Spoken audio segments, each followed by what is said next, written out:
Good evening. Thank you for coming. What a treat. Hans and I got to spend a couple days together last week. Hans was gracious enough to join NAMM, our trade association in the United States, and he brings a great perspective on what the market is in Europe. And isn't it pretty cool that you have such a fantastic music store to come and visit? And a new music store that's coming in February, right? A much bigger, better version. So thank you so much, Hans, for your support of the industry and the Martin brand. My friend Craig Thatcher is going to play the guitar. Vielen Dank. They're applauding and they haven't heard you yet. That's okay. Wunderbar. So I'm half German, half Irish. I'm sorry, I don't speak German. I can speak Irish, though. Can I tell you about my family's business? Okay. So, of course, on the headstock, well, not that one, it says established 1833. But there's a history that goes before that. That's, I think, is important to understand the story. So which direction is, would you say, southwest? Somebody here has a compass, right? What is southwest from here? That way. So how far do you think, and I'm going to butcher this, how far do you think Markneukirchen is from here? It's not very far in the grand scheme of things. That's where my family is from. My great-great-great-great-grandfather was a cabinet maker. And so his young son apprentices in that business of cabinet making. That's really all we know. What we do know, and you are probably aware of, particularly up until the wall came down, Markneukirchen was one of several cities in Eastern Europe where they made musical instruments. And Markneukirchen was primarily known as a place where you could buy a pretty good copy of an Italian violin. What we do know is that young CF became very curious about the guitar. Now, the guitar itself is an ancient instrument. Historians trace guitar-like instruments, so picture an instrument with a resonant body and a neck and strings. They trace that idea all the way back to Mesopotamia, which I think is kind of ironic today because there are people in Mesopotamia that don't want us to make music, and they're the ones that invented the guitar. The guitar works its way up into Northern Europe, and by the late 1700s, early 1800s, it becomes an instrument that we could look at and say, yep, I get it. Along the way, there was the lute, the vihuela, experimentation with how many strings should the guitar have, but by the late early 1800s, 6 strings. That's what we're going to go with. So the story I like to tell is I imagine young CF berating his father, I want to learn how to build guitars. I want to learn how to build guitars. His father goes, I don't know. Ask the violin makers. At that point, the violin makers were very dismissive of the guitar. Oh, it's a folk instrument. It's a fad. Don't bother. You've already gone through this and you're aware of this very traditional, long, arduous apprenticeship as a cabinet maker. Your father has a good reputation building furniture. Follow in his footsteps. Didn't satisfy him, and I think he just, over the dinner table, kept haranguing his father, and finally his father said, got some good news. I got you a job, and you're going to become an apprentice to a guitar builder in Vienna. Takes him to Vienna at age 15 and drops him off at the Stauffer workshop, and Mr. Stauffer takes him under his wing and teaches him how to build fine quality guitars in the Stauffer style. And you may have seen pictures of early either Stauffer or Stauffer Martins with that particular kind of curly Q headstock with the tuners all on one side that Craig and I think may have inspired Paul Bigsby, maybe not, and we think Paul Bigsby may have inspired Leo Fender, so if you can picture a Fender headstock, looks a lot like a Stauffer headstock. The guitars were very small. They were gut string. They were initially fan braced, as all guitars were, but fairly quickly, CF evolved into what we call X-bracing that we still use today to make Martin guitars.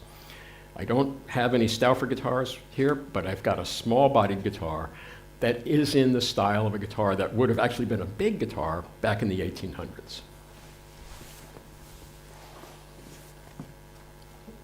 This one has steel strings, but back then they would have been gut. And what were you talking earlier? Joni Mitchell Yes. played this size guitar, size. although hers was a style 45. Yes, yes, yes. Guten Abend, meine Damen und Herren und Kinder. Willkommen alle.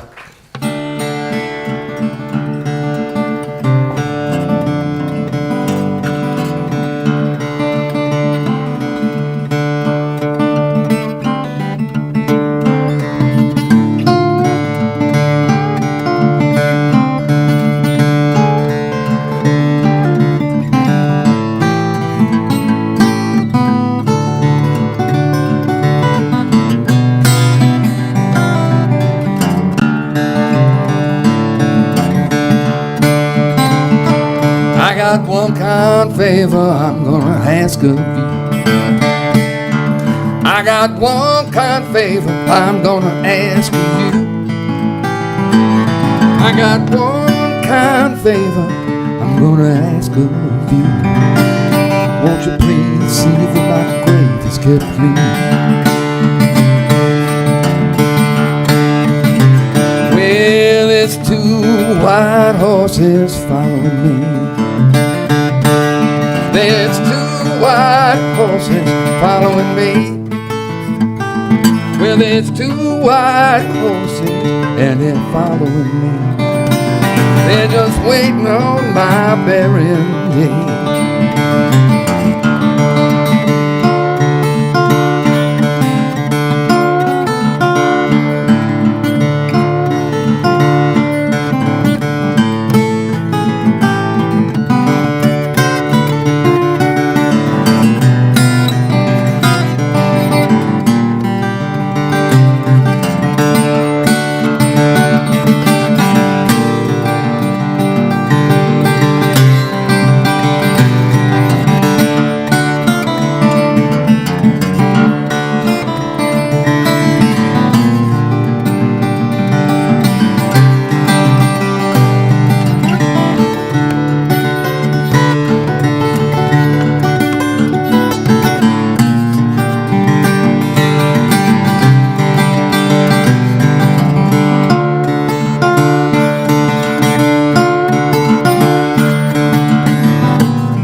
Dankeschön.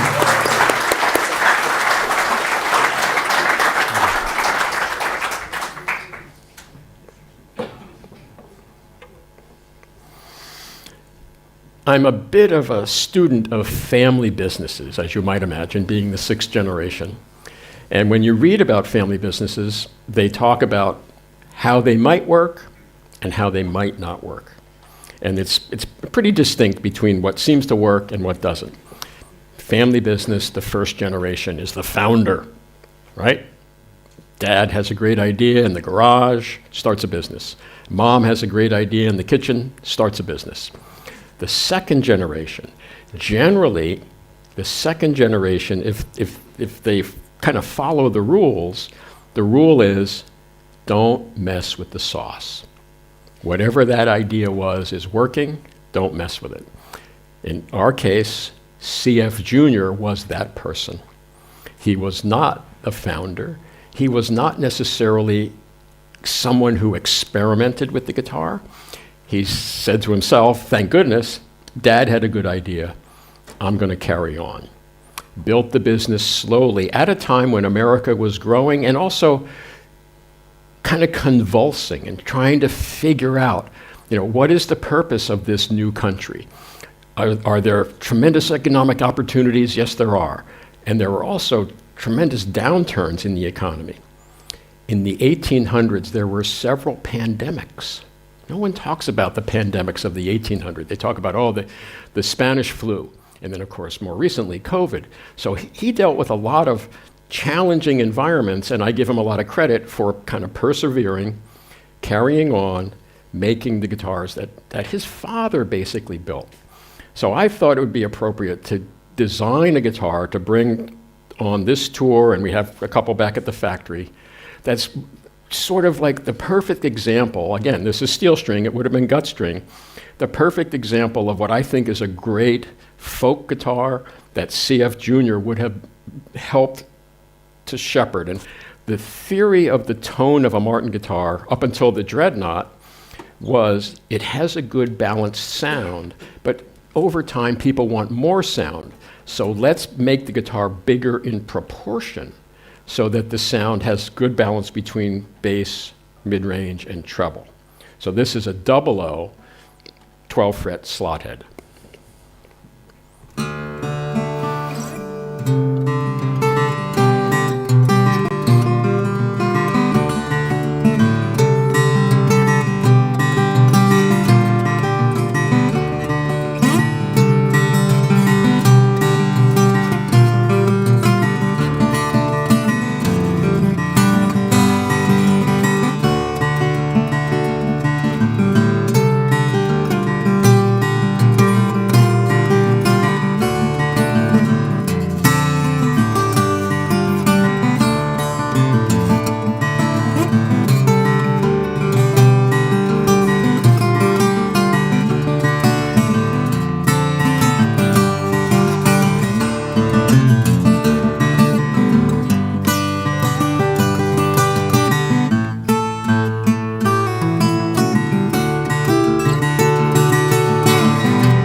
Sehr schön.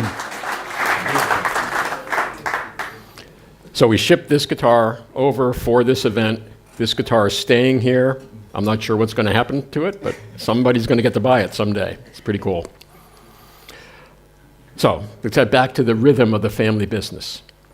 And more family businesses fail in the third generation than succeed.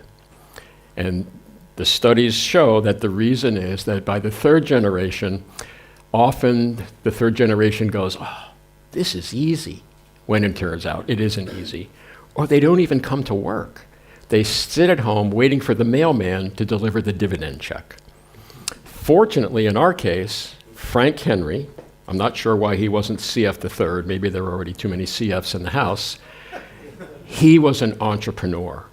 He understood the importance of the foundation that his father and grandfather had built, that he was able to inherit, but he also was looking for new opportunities.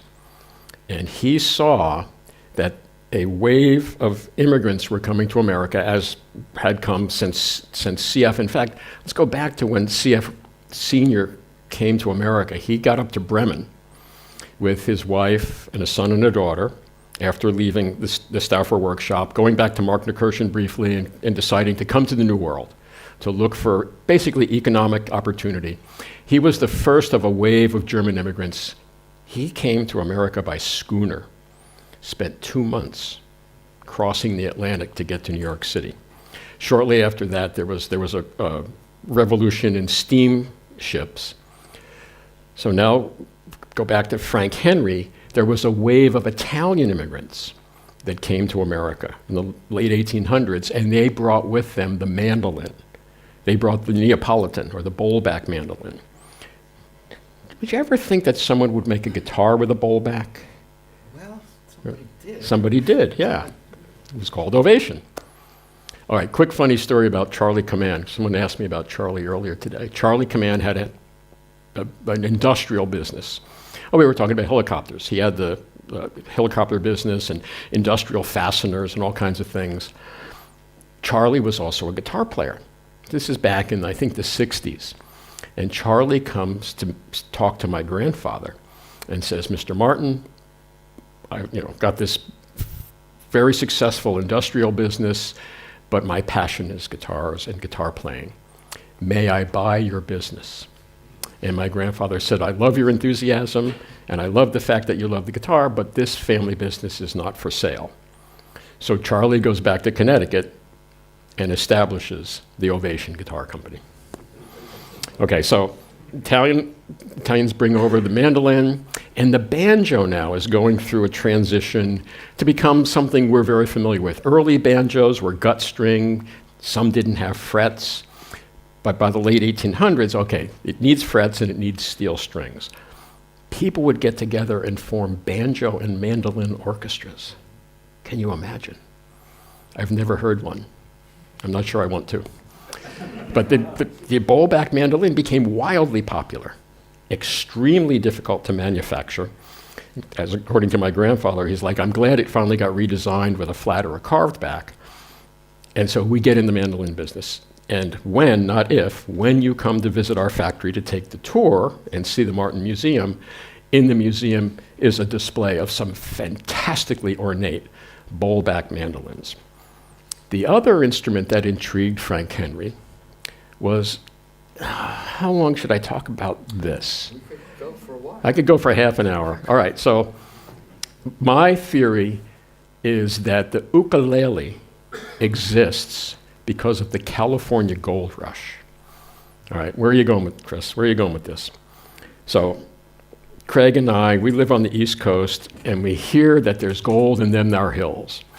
Men would abandon their family, get on some kind of device, horse and buggy, whatever, and go to California seeking their fortune in the hills. Well, of course, the old story about by the time you get to the gold rush, the gold is all gone, but people were making money. San Francisco became a boom town, a lot of wealth, and what did people want? They come into town with a bag of gold dust, they've made some money, they want to do some fun things we can't talk about, but one of the things they wanted was a sweet dessert. I want a sweet dessert. I've been up in the hills, this mining camp, miserable, made some money. Where did the sugar come from? The Caribbean, the long way around the Horn. It took forever.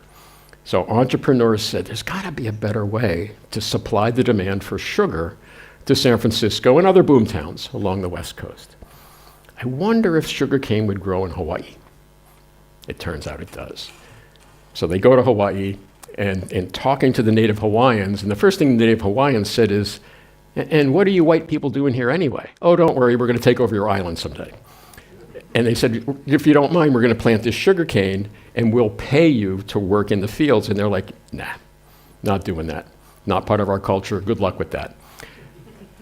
Lisbon, Portugal, was the wealthiest city on earth back when the Portuguese, because of their maritime prowess, went and found things that they brought back to Europe. Lisbon had a devastating earthquake, leveled the town.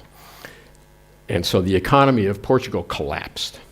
And the entrepreneurs knew, they said, I'll bet we could convince some young men, and they can bring their families, to go to Hawaii because they're comfortable on a boat. So they go, particularly to the island of Madeira, got a job, it's a bit of a commute, but when you get there, the weather's great.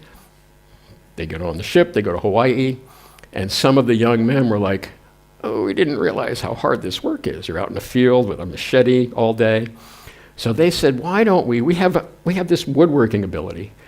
Why don't we start making local reproductions of the indigenous instruments that the Portuguese play, including an instrument called the machete.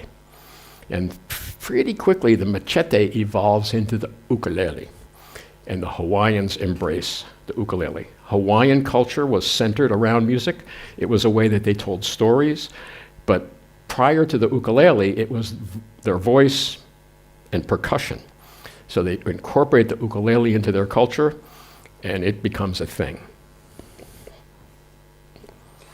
The Beatles were big fans of the ukulele, particularly Paul and George. Now, did Paul play a left-handed ukulele? I've seen them, yeah. This is one of the songs that they love so much.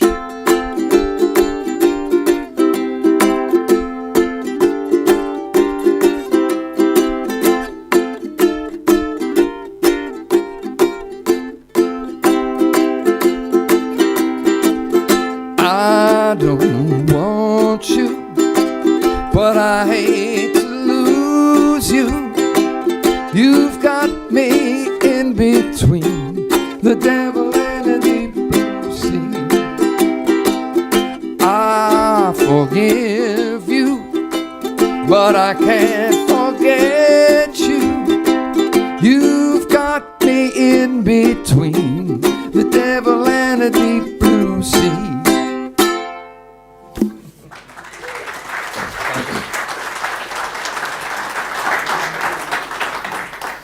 So we are the world's oldest continuous manufacturer of ukuleles.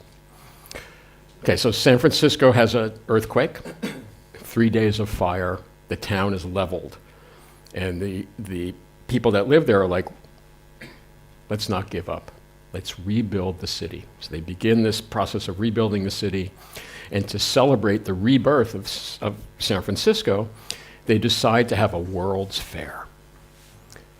18 million people visited the World's Fair. It was called the Pan-Pacific Exposition in honor of the opening of The Panama Canal. the Panama Canal. Craig worked in Panama on the canal when he was in the Navy. I like to say Craig worked on the Panama Canal, but he's not that old. Not when it was being built. So that now all of a sudden, people from the mainland, plus you could begin to go to Hawaii on vacation. You could take a steamship there. It was very exotic, but hey, it's kind of part of America. It's not like a foreign country. So and I just got back from Hawaii.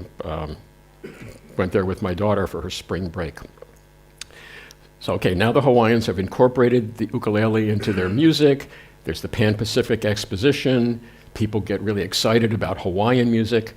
But the guitar ends up in Hawaii also. People tend to think, oh, ukulele, ukulele, ukulele. But the guitar, and what I find fascinating about the story about the guitar in Hawaii is that I was on the Big Island. And on the Big Island, they still raise cattle. And so they were raising cattle back then to send to the West Coast to supply them with beef rather than, again, sending it from Texas or wherever. And the story I read, now this, not every historian believes this story, but I like this story, is that the cattle ranchers decided they needed to hire basically cowboys to wrangle the cattle. And they went to Sonora, Mexico, and hired what Mexican cowboys called vaqueros. And when I read that, I said, oh my goodness, Sonora, Mexico is where we have our factory. So it really resonated with me. So I believe that story. Some people are like, no, the guitar didn't end up that way, but I believe it.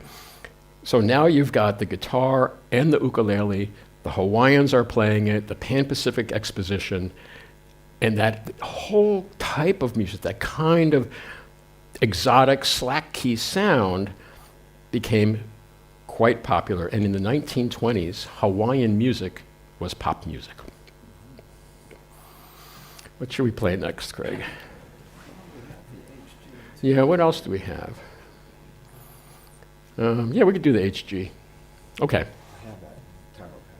Okay. So, can I? Oh, here it is. All right. So, I love auctions. And they used to be in person. Now they're on the internet. So sometimes I get fooled. Because at least in person you can look at the thing. So there's an auction gallery near Craig and I, and there's a young man who convinced the boss. He said, boss, there are people like Chris and Craig's age who are getting rid of some of their musical instrument collection.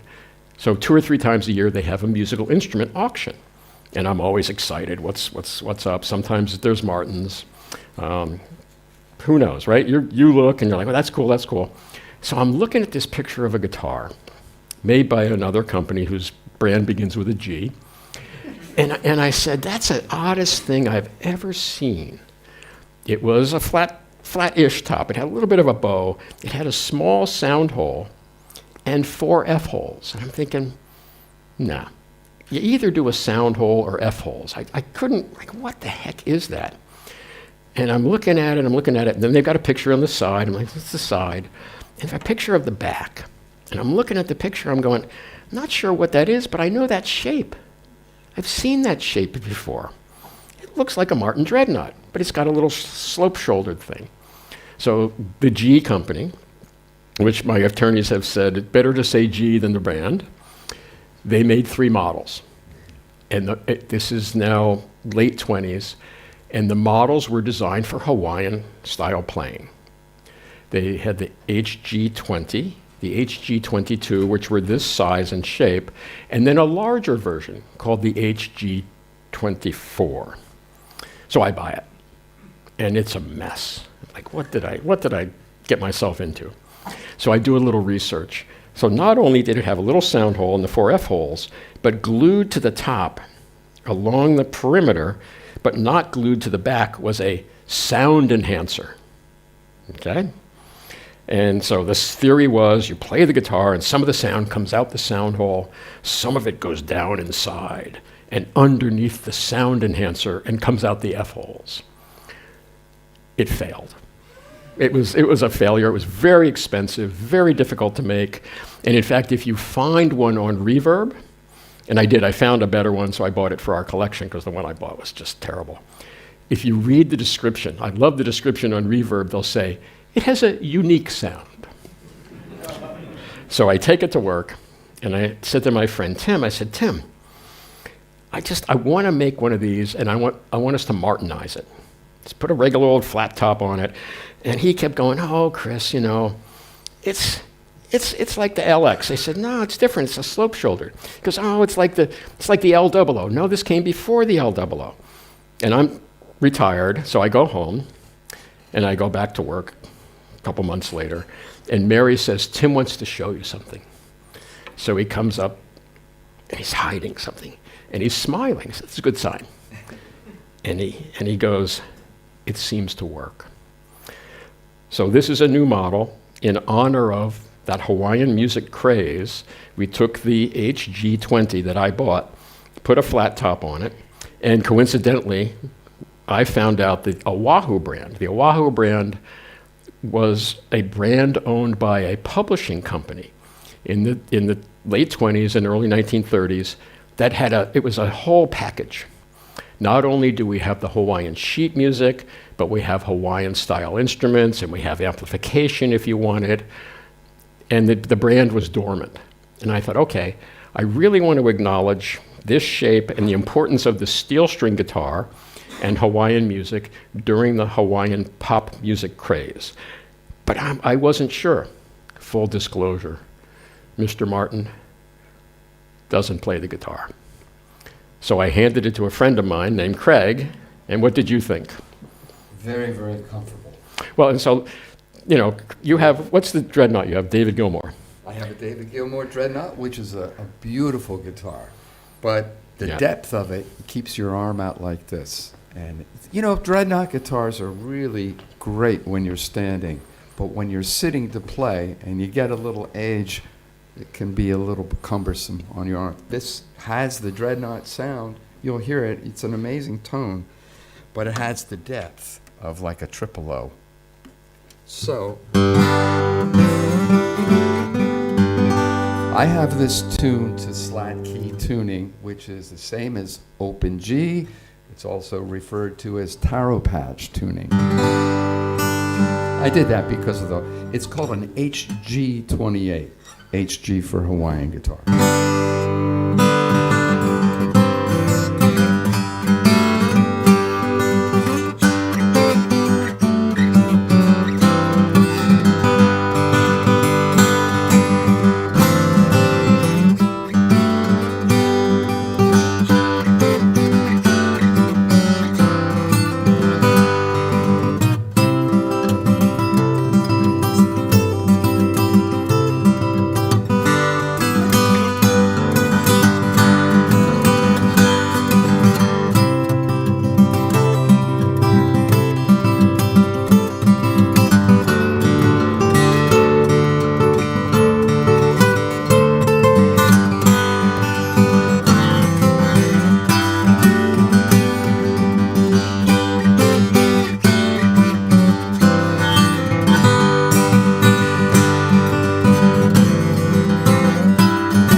Dankeschön.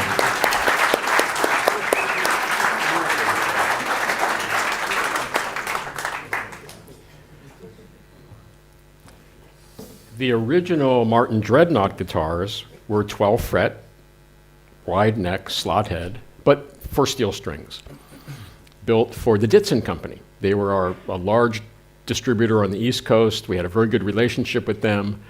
And in 1915, 1916, they saw this Hawaiian music thing and they said, would you make a big, loud guitar? Because people wanted more volume. So it kind of broke the rules, different shape from the O-double-O, it did not sell very well. That Hawaiian music craze not only spawned the original Dreadnought, Gibson, the G Company, they made 3 versions, HD20, HD22, HD24, which was bigger. They never made a flat top version of the 20 and the 22. They did make a flat top version of the 24. It's still in their line. It's called the Jumbo Series. So Craig and I were in Nashville, in the fall. Yes. And did a really cool event at the Country Music Hall of Fame and got to do a blog with George Gruen, one of my heroes, one of the most knowledgeable vintage guitar brokers, dealers, whatever, on earth. And we go to do the blog, and I knew it was a setup, right? On the table in front of George, where the microphones are, is a body and a neck. And I knew, I was like, George, what's that? He goes, I've never seen this before. I'm like, okay. If he's never seen it, nor have I. It was an original Ditson Dreadnought. And what was very interesting, I had heard that the original ones were fan bracing, and I thought, there's no way. There's no way we would have used fan bracing on a steel string guitar. And George goes, reach inside, and I go, oh my God, it's fan braced. So we just bought that guitar for our museum collection. It's very cool. The reciphonic guitar was developed for Hawaiian music. Early electric guitars were developed for Hawaiian music. And then the Great Depression came. People were not going to Hawaii for vacation. And Hawaiian music was very uplifting, and people were just not in that mood during the Great Depression. And so the Hawaiian music fad, the craze, ended. And most people think that the steel string guitar, the electric guitar, possibly the reciphonic guitar, were developed for country music. They were not. They were developed for Hawaiian music, but they were in the right place at the right time, because during the Great Depression, country music was something people could relate to. The lyrics would talk about how difficult times were, and people were like, yeah, they're talking to me. They're talking to me about being unemployed, not being able to pay the rent, dog got run over by the car, the whole 9 yards. The one thing that we were challenged with was we had basically taken a guitar from the 1800s and put steel strings on it. And a fellow named Perry Bechtel came to visit, and he was a banjo player. And he said, I really want to switch to the guitar, and I want a Martin, but I can't play it. The neck's too wide, and the fingerboard's flat, and I bang into the body. Can't you make me a guitar with steel strings that has a 15-fret neck? I'll be back. And my grandfather and Uncle Herbert and my great-grandfather, they noodled around, and they're like, that's heavy lifting. 15 frets might compromise. What can we do? What can we do? We had been making, not terribly successfully, archtop guitars. The archtop guitar was designed from the get-go for steel strings. And what the archtop guitar had was a narrower neck with a radiused fingerboard and the neck attached to the body at the 14th fret. So we borrowed that idea from the Martin archtop, which was a copy of other companies' archtops, and took the body that had those slopey shoulders and overbent the sides. Basically squared them off, put the neck on, and I'm going to give you the double O, because we'll hold the triple O for. The double O is the top. No, we'll do the triple O. All right. So, and this is pretty much, scale length was a little different. Yes. You could talk about the difference in the scale length. This is the Clapton model. Yeah. So the first guitar that we put a 14 fret neck on was not the Dreadnought, it was a triple O. So the triple O, the difference between an OM, which stands for orchestra model, and the triple O is the scale length. So the triple O, think of as the short scale. The OM is the long scale. The long scale gives you a little more projection, a little more snappier sound. The short scale, you can bend your strings a little easier. This happens to be a triple O 28, and it is the Eric Clapton model.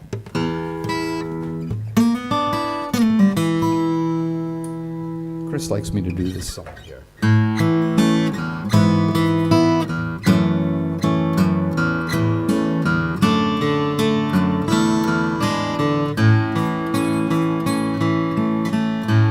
Would you know my name if I saw you in heaven? Would it be the same if I saw you in heaven? I must be strong and carry on, 'cause I know I don't belong here in heaven. And I know there'll be no more tears in heaven.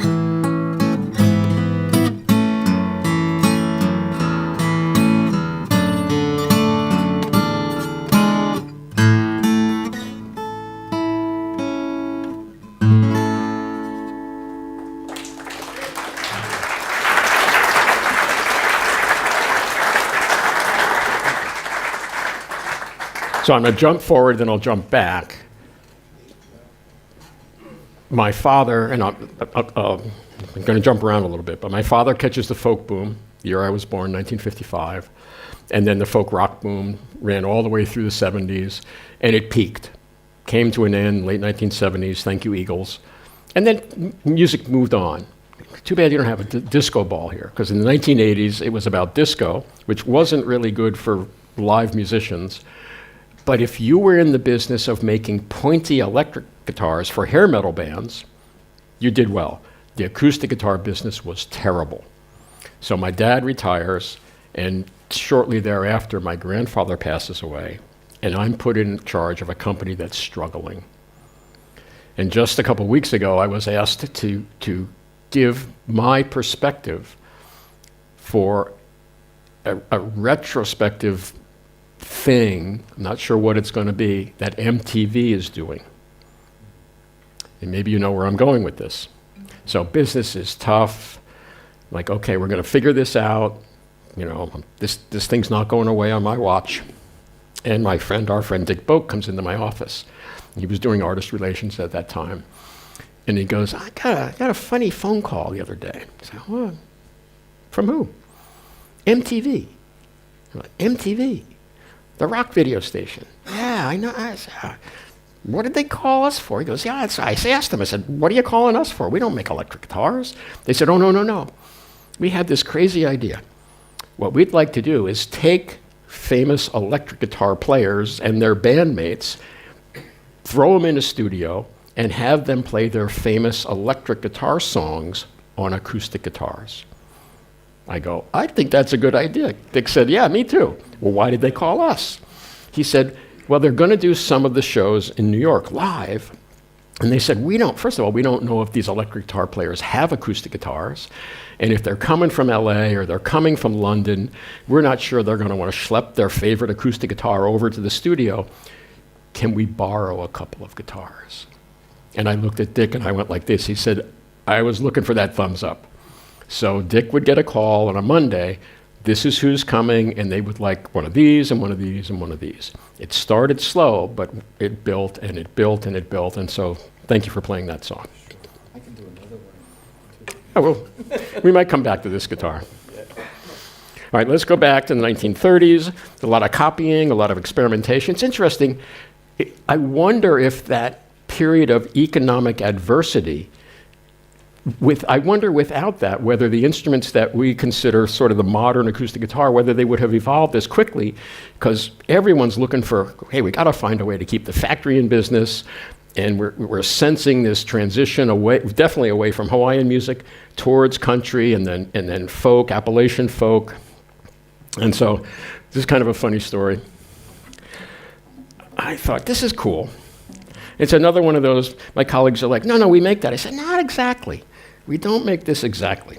And so the story I like to tell about this, which is a CEO 7, I talked to my friend, Fred Oster, who has a vintage guitar business in Philadelphia.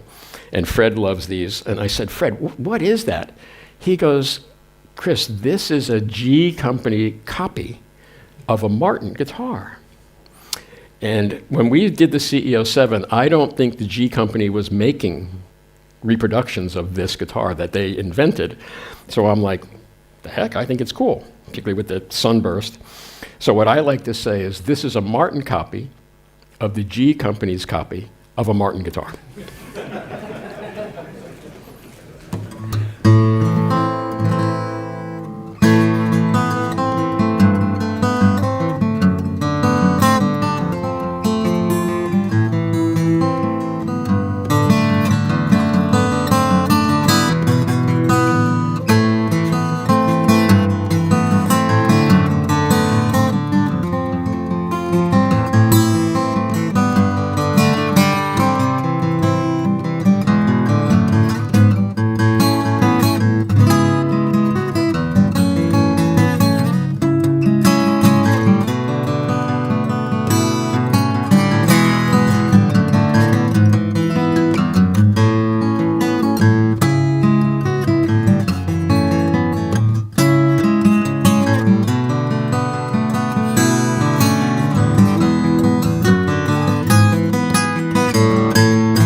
And the G Company must have been paying attention to the fact that I did this, because now they make their L00 again. I hope you can hear the differences between the different size bodies and the different tone woods. It's pretty outstanding. You can really, it's very noticeable, the differences. I hope you're able to hear that. So in 1934, we put the 14 fret neck on our Dreadnought. That prior to that was 12 fret wide fingerboard slot head.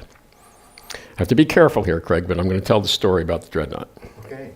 So my parents were divorced, and I left Nazareth with my mom at age 3 and would come back and visit and hang out with my grandfather. Then I came back one summer and worked in the factory, and then I went to college, got a degree in business, and came back to work in the family business. And I remember living with my grandfather, and my big regret is not asking my grandfather more questions about the family business, because I didn't grow up in it. But I remember one night we're sitting in his den after dinner watching basketball. I love to watch basketball. And I was just curious. I go, Pop, you know, back in the 1800s, we had the size number, the size 1, the 2, the 2.5, the 3, the 5. Then we go to the O and the 00 and the 000. And then we have this big bass-sounding, bassy guitar, and we give it a name, the Dreadnought. Where did that name come from? And he goes, oh, my dad was a history buff. He named it after a class of British battleships. So think back, 100 years ago, 120 years ago, there was that, the sun never sets on the British Empire, because they ruled the seas. They had the most powerful navy on earth. And so Jackie Fisher goes to Parliament in the late 1890s, and he goes, gentlemen, it was all men back then, we need to upgrade our navy. And they're like, Jackie, Didn't we just do that 10 years ago? Yes, but technology's changing, the political situation in the world is changing, and we need to have a strong Navy. Okay, what do you need? Money and resources. They agree, and fairly quickly they developed what was called all-big gun ship, the Dreadnought. And they had used the term Dreadnought for other battleships, but this particular Dreadnought was a game changer. Because up until that point, they didn't have all the technology in one ship, and the British threw everything at it, and they begged, borrowed, and stealed from what other countries were doing to upgrade their fleet. They take the prototype. They take the prototype on a world tour to show off. And everywhere they go, anyone who's into the Navy or into, battles and how you can win and lose, they lose their mind. They're like, oh my God. Oh my God. Historians say that one prototype ship made every battleship on Earth obsolete, including the entire British Navy. So there's something going on, right, in the early 1900s, and there's tension in Europe. Now the British have committed to upgrade the fleet, make some dreadnoughts, and the code breakers in England go, there's something, picking up some chatter here. Said, the Germans seem to be getting a little aggressive. I'm telling this story with great respect to you. Okay, gotta go check it out.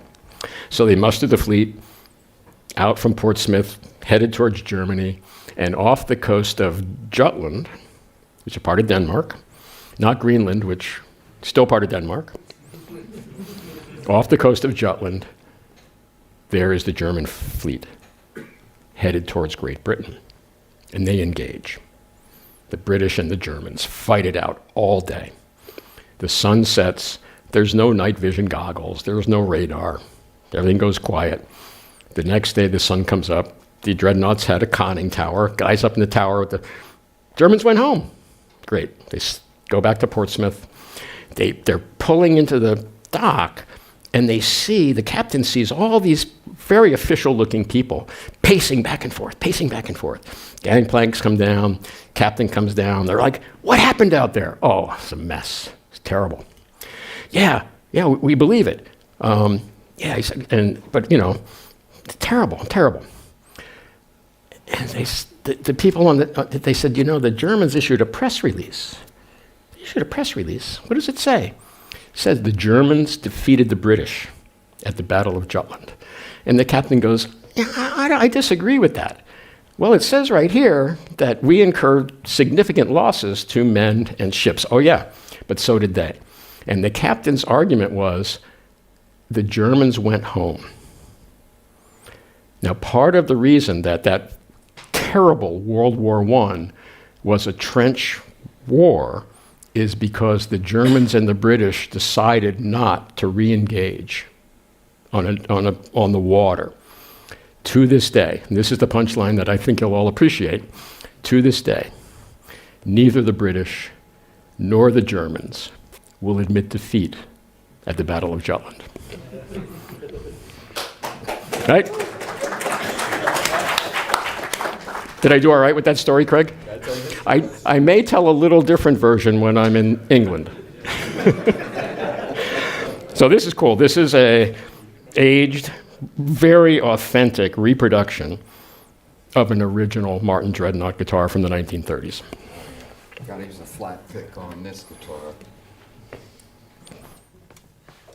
So back in the early 1920s, 1930s, there really weren't microphones that were just for instruments. They might have had one microphone that all the players would play into or sing into. They didn't have individual mics. You needed a big guitar to get across, to fill an auditorium. By the way, I travel with a Thomann, a KM184. I love, and if you know anything about microphones, this is made right here and has been for many, many years. I love this little microphone, but they didn't have anything like this. But listen to this. Okay, now here it is. Just by itself, it still fills the room. You can hear it. But when I put it in front of the Thomann,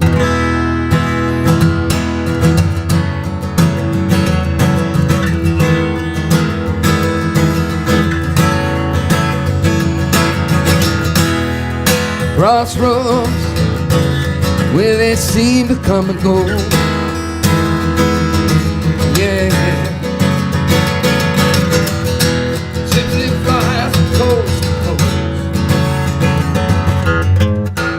knowing many, loving none. Bearing sorrow, having fun. But I know they'll always run.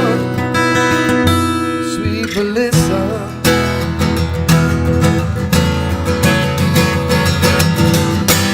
Yes, I know they'll always run. Sweet Melissa.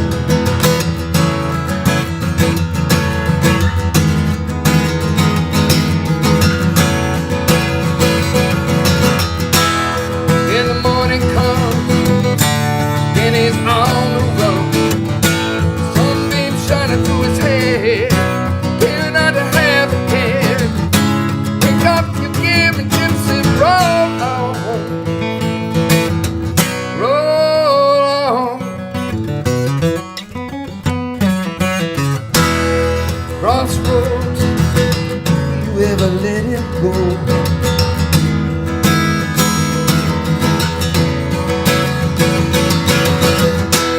Real high the dead man's go.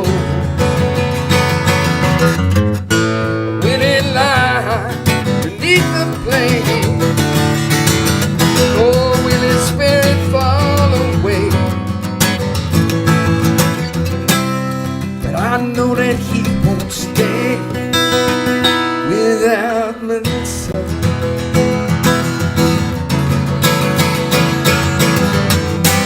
Yes, I know that he won't stay without Melissa.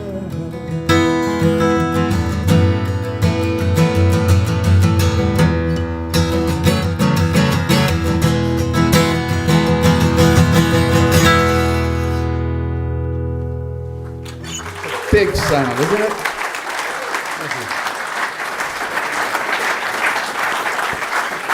So the one thing, Craig, is the necks were a little chunkier back then than they are today.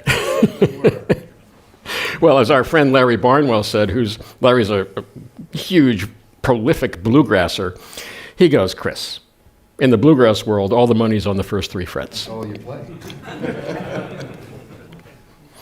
Do we like bluegrass music here in Deutschland? Yeah? You know Billy Strings? Is in you something else? He's quite special. And what's his real name? I can't even remember. It's a long name. Right. But it's not. But his grandmother called him Billy String, so that became his stage name. Yeah, he's a big fan of Martin guitar. There you go. Thank you. All right. So Roy Rogers was a cowboy country western singer, like Gene Autry. Gene Autry, in fact, bought the first D45. It was a 12 fret. So does anyone know, familiar with Roy Rogers? Yeah. Dale Evans, right? The TV show, he had an OM45 Deluxe. So you probably don't know what Roy Rogers' real name was. So here's Roy, he's in Hollywood, and his manager's like, Roy, you're talented, you're good looking, you can have a career as a performer, as someone who's in the movies, have a TV show, but I'm not sure that Leonard Sly is the best name for you, so they picked Roy Rogers. And so World War II comes and goes. Are we ever going to learn that really nobody wins in a war? So again, my dad joins the business in 1955, the year I'm born, catches the folk boom. And this is a quintessential folk guitar. I want to put a little plug in, speaking of wars, for Woody Guthrie. Woody Guthrie played Martin guitars, not exclusively. And I don't know if it was a Martin guitar or not, but Woody had painted on one of his guitars, and I think it's apropos today, Vladimir, this guitar kills fascists. And Bob Dylan right now has been so popular to the movie. Have you seen the movie?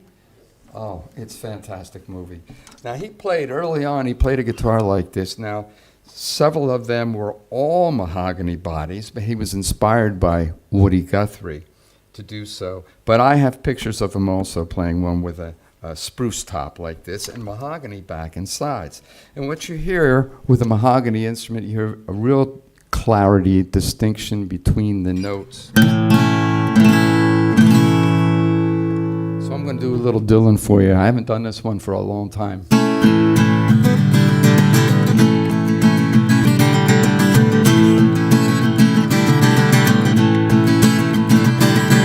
Early one morning the sun was shining, I was laying in bed, wondering if she'd change at all, if her hair was still red. The folks said our lives together sure was gonna be rough. They never did like Mama's pomade dress, Papa's bank book wasn't big enough. Well, I was standing on the side of the road, rain pouring in my shoe, heading out for the East Coast. Lord knows I faced some blues getting through. Well, I'm tangled up in blue.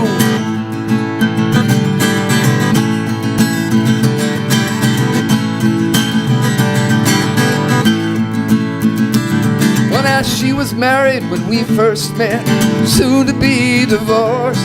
You know, I helped her out of a jam, I guess I used a little too much force. We drove that car as far as we could, abandoned it out west. We split up on the docks that night, both agreeing that it was best. Turned around and looked at me as I was walking away. I heard her say over my shoulder, we're gonna meet again someday on the avenue, tangled up in blue.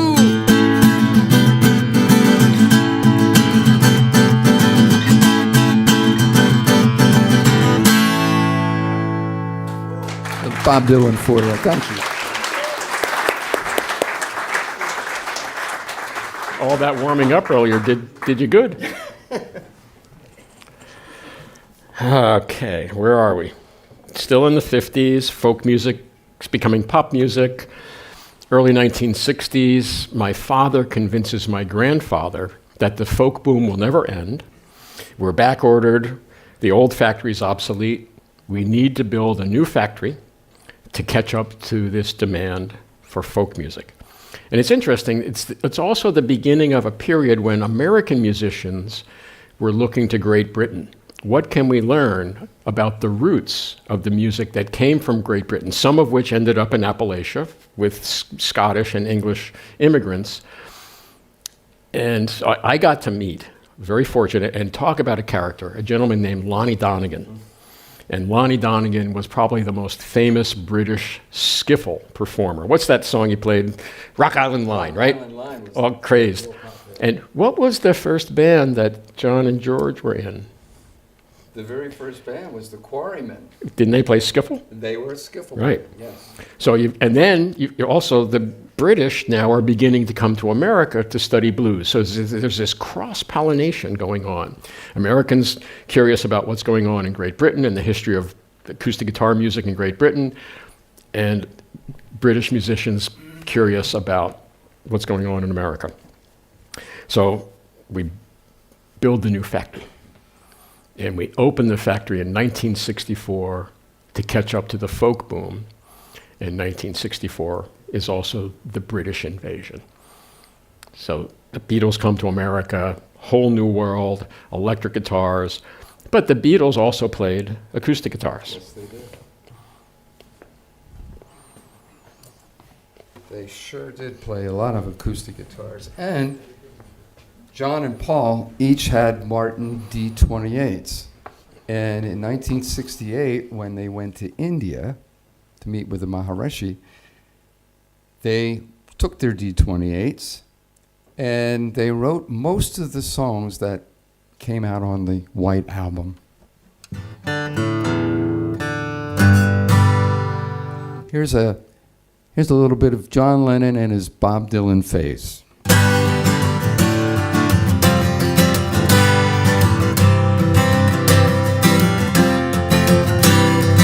Here I stand, hand in hand, goodbye back from the wall. If she's gone, I can't go on, feeling too small.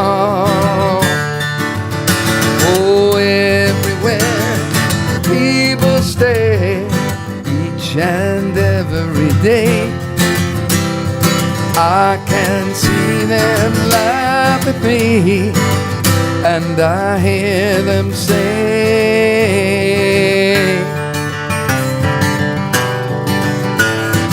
hey, you've got to hide your love away. Hey, you've got to hide your love away.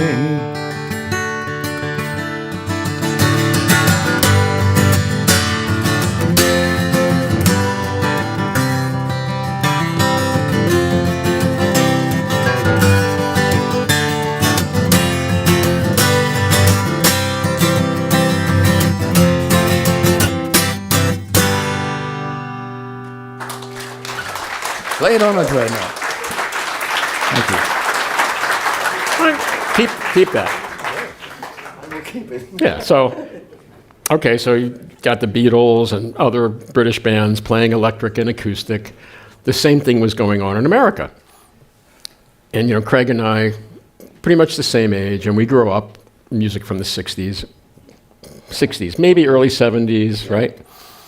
And so one of my favorite bands, and Craig's, and many of us from that generation, fantastic songwriters and fantastic manipulators of the guitar, both acoustic and electric.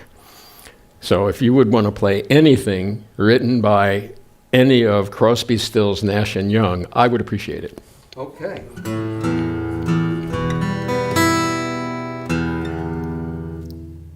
Let me see here.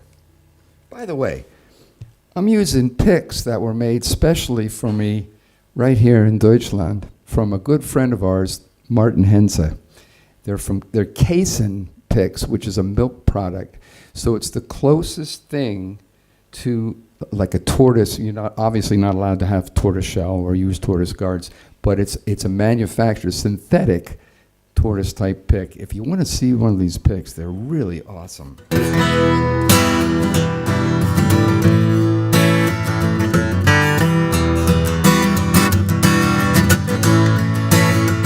It's been a long time coming. It's gonna be a long time gone. Yes, it appears to be a long. Oh, it appears to be a long. It appears to be a long. Such a long. Such a long time. Oh, the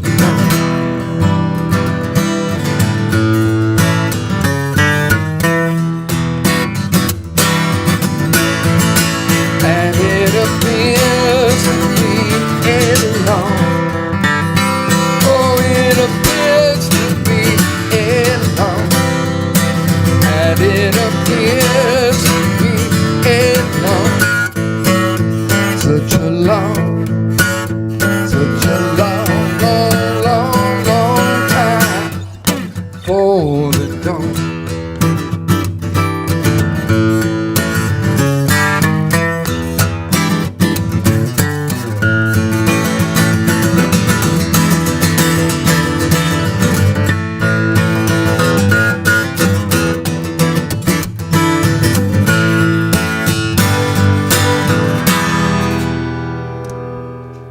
That's David Crosby.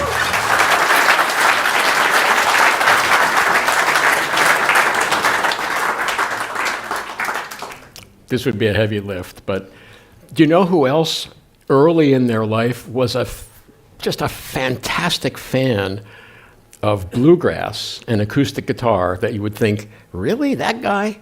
Jerry Garcia, but you don't play any Dead songs, do you? I do. Well, how about one more? I do. And we've been trying to work with Jerry's estate to do a Jerry Garcia Dreadnought model, and I think we're close. We have some deadheads in the audience tonight. Ah. Oh, we're in trouble. If my words did flow like golden sunshine,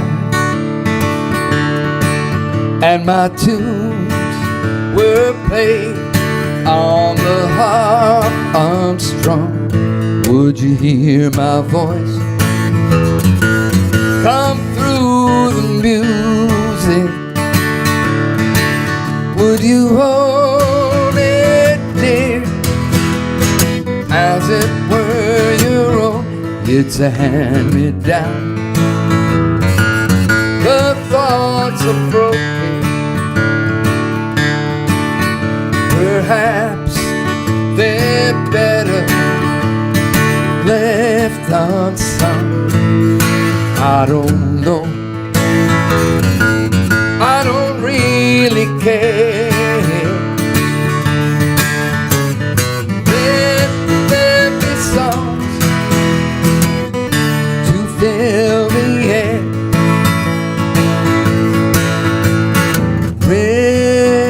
rippling still water, where there is no pebble tossed, no wind to blow. I close my eyes because I have all the words printed on my eyes, so trying to think. And Craig, it is kind of like a Grateful Dead concert. There are people filming and recording you. There you go. Bootlegs.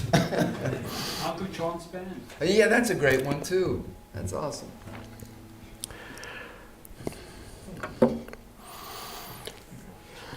Was it last year that we went to Navajo, or the year before? In the last March? I Yeah. think it was. So last year, several significant milestones for my family's business and also for me personally. At some point in my career, I thought, boy, I don't want people to think that Martin guitars are only for wealthy doctors and lawyers. And we got a solicitation from a family business in Mexico that said, we anticipate that there's going to be some cross-border agreement around free trade, which is still in dispute today, hard to believe. And would you consider opening a factory in Mexico?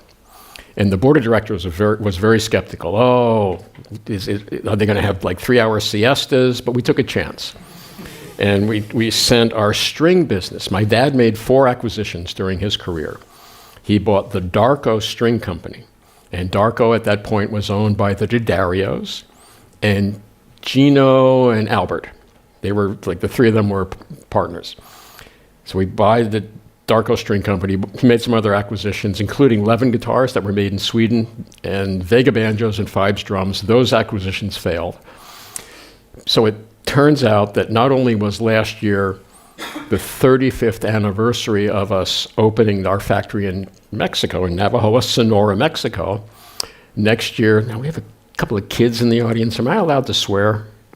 I need some permission from Dad over there. Can I? Is it all right? All right, I'm going to do it.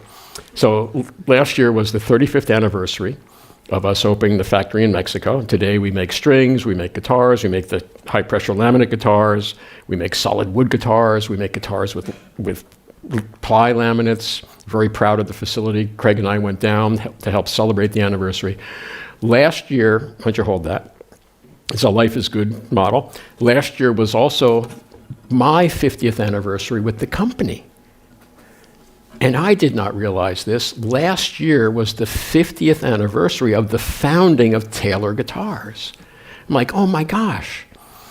I've been doing this with Bob Taylor for 50 years. And I called him. He's like, oh my God, I didn't realize that. Last year, this is where I'm going to swear. I'm warning you, plug your ears. Last year was also the 50th anniversary of the formation of the D'Addario Company. Well, 4 years prior to that, my dad buys Darko. And John D'Addario Sr. and my dad did not get along at all. So 3 years later, or 51 years later, is the anniversary of, here it comes, the anniversary of John D'Addario saying to my father, "Fuck you," and my father saying to John D'Addario, "Fuck you too." So this is a high-pressure laminate, LX, very cool, absolutely the most durable guitar we make, and fantastic value as a Martin.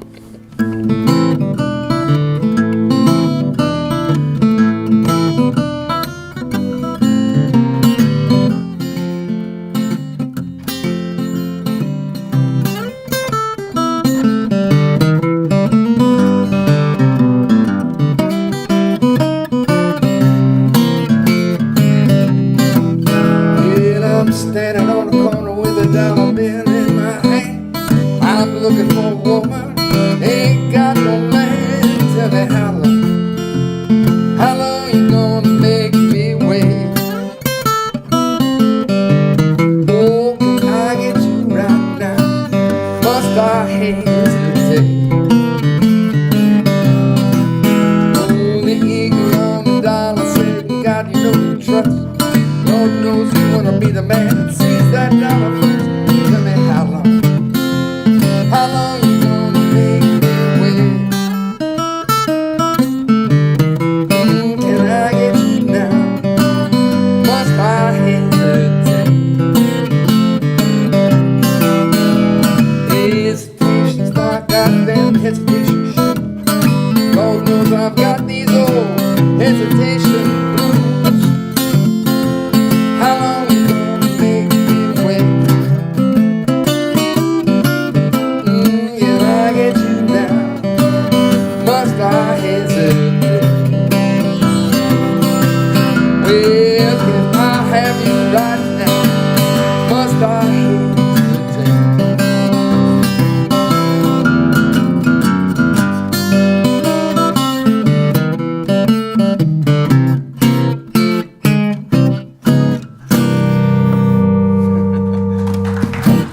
Hesitation blues, Johnny Davis. I'm going to put another plug in for these. These are just so practical. Take them anywhere. Yes. They hold up. They don't move around as much as wooden guitars. It's just, I'm really proud of the fact that we do this. It's just been a fun project.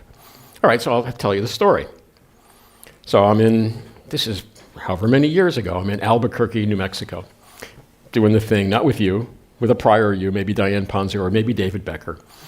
And a gentleman comes up to me after this show, and he says, "Mr. Martin, may I show you this guitar I invented?" And I'm like, okay, you never know what you're going to see when you meet a guitar inventor. And he opens up the case, and I'm like, yeah, it looks like a guitar. He goes, I didn't build it. I had one of the Pimentel brothers build it. And I was familiar with the Pimentel brothers. They were a warranty center, and they handmade acoustic guitars. He said, but I invented it. And I looked at it, and I said, I think I know what this is. Because I had been to a luthier's convention, and someone made a guitar like this as a joke. Oh, isn't it a joke to make guitar out of high-pressure laminate? And Jim Witchell said, I don't think it's a joke. And I said, Jim, I think you're onto something. And he said, I want you to make them. I said, Jim. And we didn't have the factory in Navajo. I said, Jim, if we were to make this guitar in Nazareth, it would be very expensive. I'll hook you up with some friends of mine who have connections with factories in Asia. He goes, oh, no. I want it to be made by Martin. All right, Jim. I don't know. So maybe a year later, my colleague Tim Teal, Tim's uncle, worked in the factory. So Tim followed in his uncle's footsteps, worked his way through the factories, now involved in R&D, comes into my office on a Monday, goes, Chris, what, Tim? Can I show you this guitar I invented over the weekend? Sure. He shows me the guitar. I go, some bad news for you, Tim. What? You didn't invent this guitar. Jim Witchell did. Tim had used high-pressure laminate to make an acoustic guitar. I said, give him a call. Tim calls Jim, comes back into my office and said, Jim was waiting for the call. I said, let's go. And so we've had a great run. We've made tens and tens of thousands of these. And they're just, again, you don't want to take your $4,000 guitar out camping. This is the perfect guitar. All right, Craig, one more guitar. Sure. Just a side note, I keep an HPL, high pressure limited. Oh, yeah.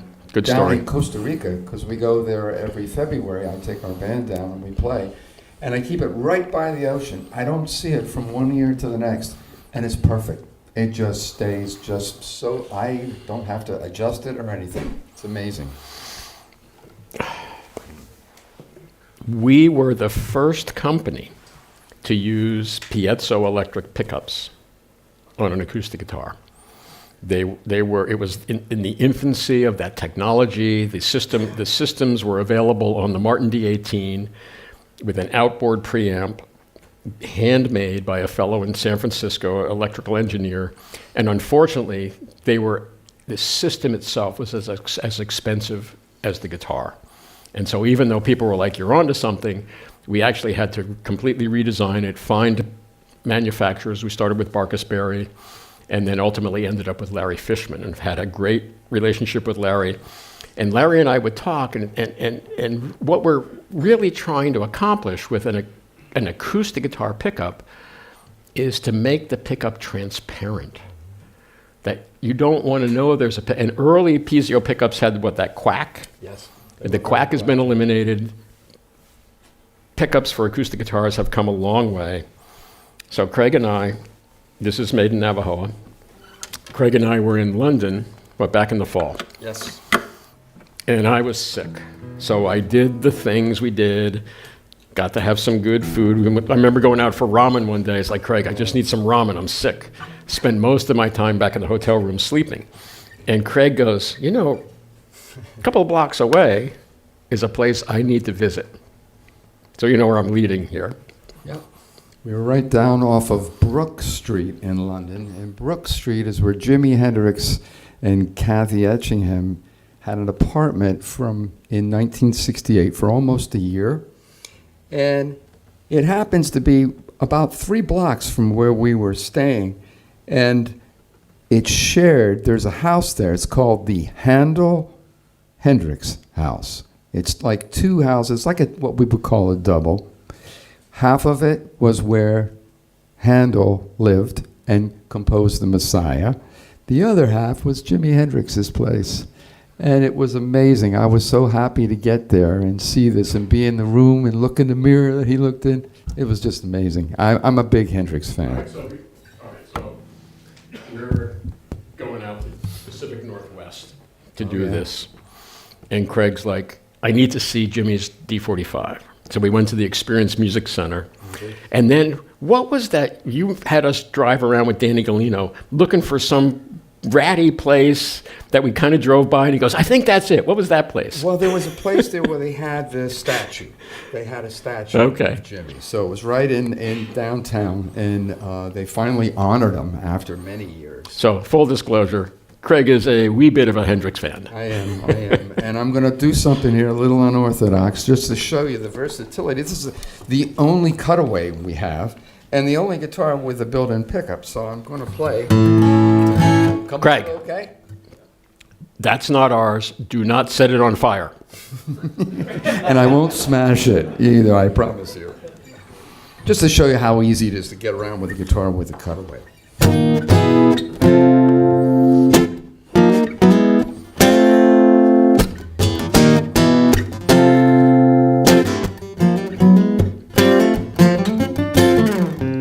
After all the jacks in the boxes, then the clowns have all gone off to bed. You can hear happiness stagger on down the street. Footprints dressed in red, and the wind, well, it whispered Mary.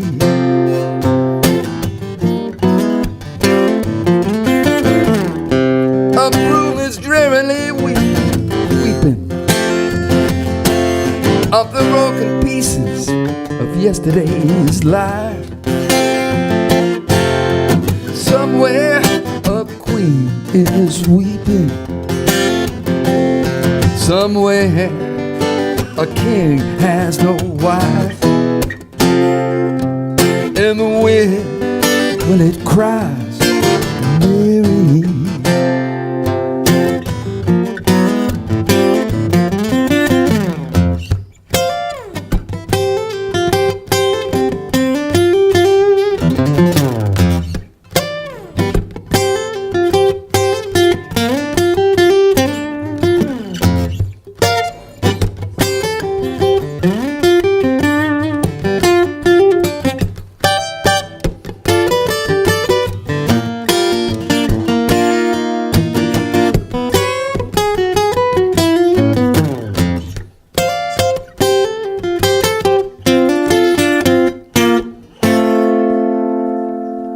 There's a little bit of Jimi for you.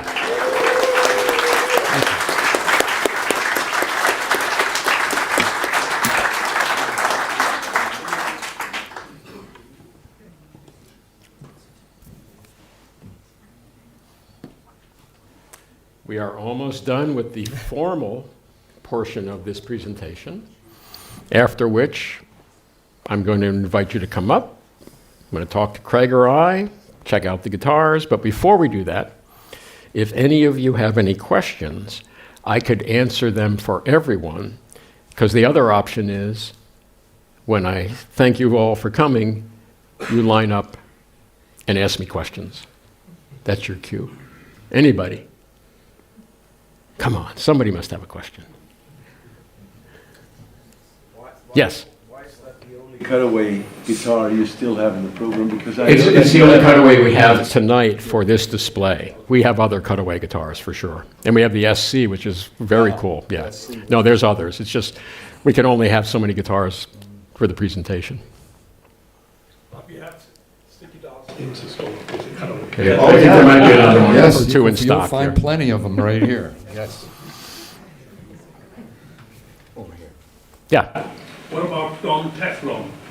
Don Teflon is Donald Trump. What about the prices for the guitar? yeah, I know.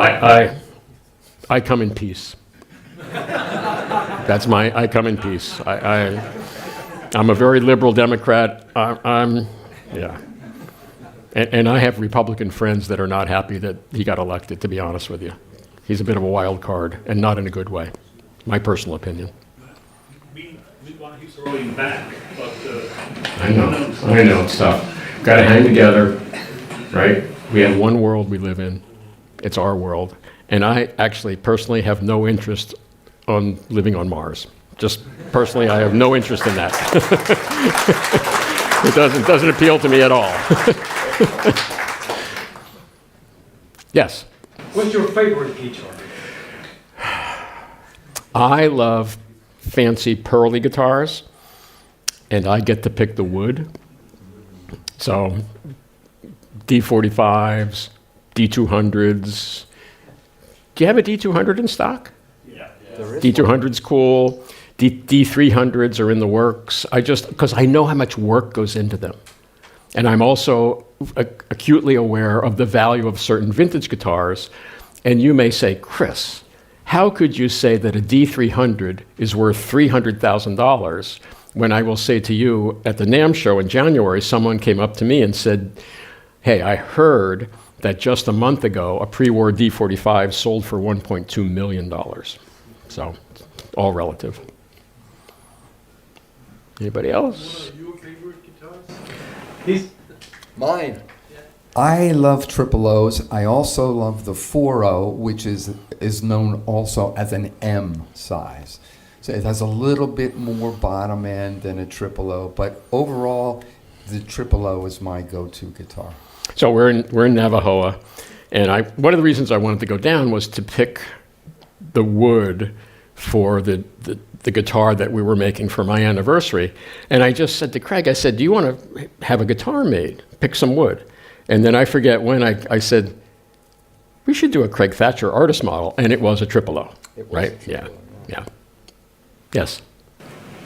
Why are there not more guitars with rounder fingerboards, especially given that some of those guitars, like the Dreadnoughts, are mainly made for strumming and chords? So what's your question? Yeah, I mean, you stick pretty much to the same flat The fingerboard. flatter fingerboard. Yeah, the flat fingerboard came from the classic guitar. And, you know, a guitar like this, that's basically a classic guitar that we just threw steel strings on. And it didn't work as well as taking the narrow neck with the radius. The steel strings, they need that, right? Yeah. It's a whole different animal. And I have to give my ancestors so much credit for, you know, paying attention to it. The thing that I really appreciate about my family's business is, you know, they're making something that all of a sudden isn't relevant. The company could have just gone out of business. And I get to talk to people that have family businesses or people that are going to go into business. And I say, look, part of what my family did is they were able to pivot. They saw that, okay, the thing that paid the rent a year ago is no longer relevant. And so I said, okay, you're hitting a brick wall. People don't want that thing anymore. They figured out a way to drive around the brick wall and reinvent the guitar. And that, you know, there aren't, well, in Europe there are, but in America there are not a lot of sixth-generation family businesses. Yes, back, all the way to the back.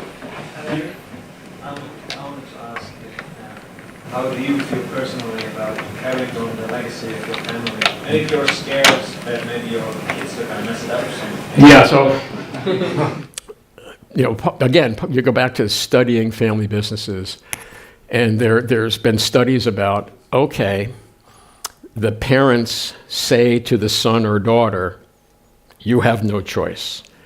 And often the son or daughter wants to have a choice.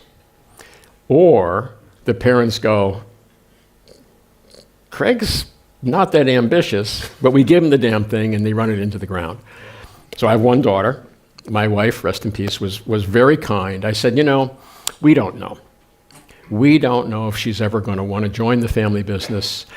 What do you think about giving her formal names that when we abbreviated them, she could be C.F. Martin?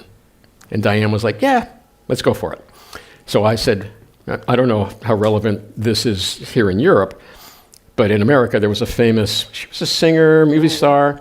I said, what do you think about Connie Francis Martin? She's like, no, we're not doing that. So Claire Francis Martin is 20 years old, studying journalism at Syracuse University, because I want her to follow her dream. And I'm thinking, that's studying journalism, whatever that is today, is a good foundation for any kind of job where you have to communicate. So we will see. We will see with Claire. But I did not want her to ever feel like, I had no choice. I had to join the family business. So I'm giving her the space she needs. She is going to inherit the company. And I talked to her about, Claire, you're going to end up on the board of directors someday. Someday when Dad's not around, you can be chairwoman of the board. That may be enough for her. It's a great business. The guitar's still relevant. When I was younger, the piano was the most popular musical instrument in America. Today, it's the guitar. There's another hand up somewhere. Yes? So what are the current challenges you're facing with money? I would say the challenge that concerns me the most is the wood. That, you know, whoever chose rosewood and mahogany and ebony, they decided that before C.F. Martin started making guitars. It was a great choice. They are called rare exotic timbers, and they are becoming more so every day. So I've felt part of my job is to try and convince you and try and convince our dealers that there are definitely other viable woods, there are other viable materials like high-pressure laminate. I'm a big fan of alternative materials. Actually, I think carbon fiber guitars are cool because they're like the HPL guitar, they're very stable. Unfortunately, manipulating carbon fiber to make a guitar is a long and arduous process. I don't know if any of you are familiar at all with the Parker Fly guitar. Ken Parker invented that. Larry Fishman invented it in the company. I'm at a luthier's convention, and Ken gives a talk about making the Parker Fly guitar. And the more he talked, I'm like, oh my God, this is complicated. And I went up to him afterwards and I gave him a hug. I said, God bless you for putting all that work into making that thing. So that's my biggest concern, is how can I convince you, hey, if you want to buy a Brazilian rosewood Martin guitar from me, I'll accommodate you. Right now, they're like $50,000. And if you have your gold American Express card, Hans and I will take care of you tonight. But if you don't, there are other woods that make a good, viable guitar. Are we good? My good friend, Craig Thatcher. Chris Martin, ladies and gentlemen. Thanks so much.